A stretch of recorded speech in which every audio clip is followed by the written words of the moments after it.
Well, this year is going to be a milestone from Afghanistan in many ways. International troops will end their combat operations after more than a decade. Most will leave by the end of the year.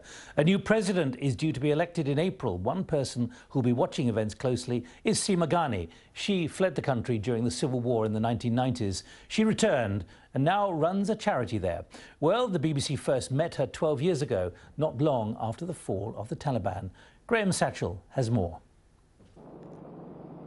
We first met Seema Ghani more than a decade ago as she travelled back to Kabul to help rebuild Afghanistan after the fall of the Taliban. I'm very optimistic about the future of the country, and I think all the reason I'm here. I don't think anyone will give up on Afghanistan again, whether they're Afghans or non-Afghans. Very optimistic. Seema had spent much of her childhood in London. She came here to escape Afghanistan's 20-year civil war. Seema had a comfortable job in the city, but was determined to go home. The whole country is destroyed, and the few million people that are left in the country are not enough. I think, you know, the ones that abroad should contribute as well. In Kabul, Seema worked for the UN, making sure money that was promised to Afghanistan actually arrived, but soon became frustrated. I'm in a bit of rush. The country is in a bit of rush. Afghanistan doesn't have the patience that people working in the UN have. I don't have that patience. Seema has since worked in Afghanistan's finance ministry as a minister in the Afghan government and for the charity Hand in Hand for Afghanistan.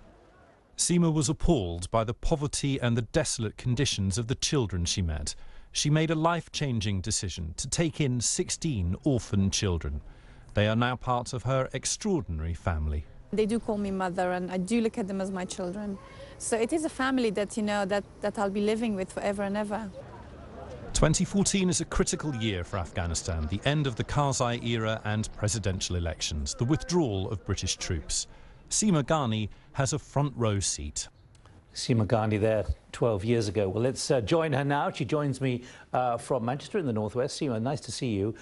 When you think back to what we were reporting then 12 years ago and what you see now in the country where you've taken a lot of risks yourself, what's your assessment? I don't think I took the risk for no reason. I have no regrets. And other people like me that have returned back home, Afghans, as well as the international community that has helped us, we've invested a lot. We've achieved a lot. But I think there's still a long way to go. We're quite optimistic, as Afghans, you know, always are. I'm actually looking forward to the coming elections, to the future where our own army can take charge of the country. We do need help, of course, from the international partners, but I'm not worried. I don't think, you know, the worst is to come. I think the worst is over.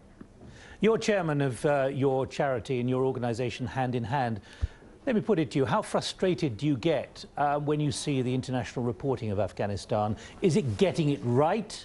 Is the balance correct? Are you feeling that the correct picture is emerging internationally?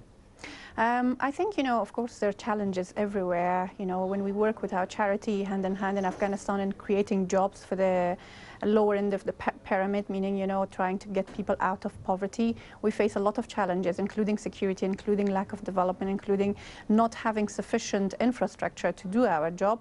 But, you know, it's moving forward. We still have a level of success, not just this charity, but all the other charities, the government, other partners, international partners.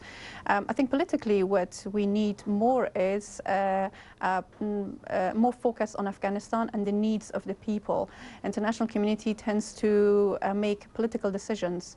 To some extent it's understandable, but I am one of those people that's certainly against quick impact projects, which is very much the international community's focus in a lot of areas, because, you know, you and of course the other governments, they have to invest a lot. They have invested a lot in the country in terms of the lives of the precious lives of the soldiers lost in our country, which we are very sorry about, and we appreciate the families putting up with all this pain. But at the same time, you know, this investment is needed to be focused on the needs of the country, more consultation with the local people, more consultation with high-ranking officials. Can I just ask you particularly about what you believe the relationship will be between whoever the new president is, whatever the new government is, and the Taliban in the future once international troops have left and ended, quote, combat operations?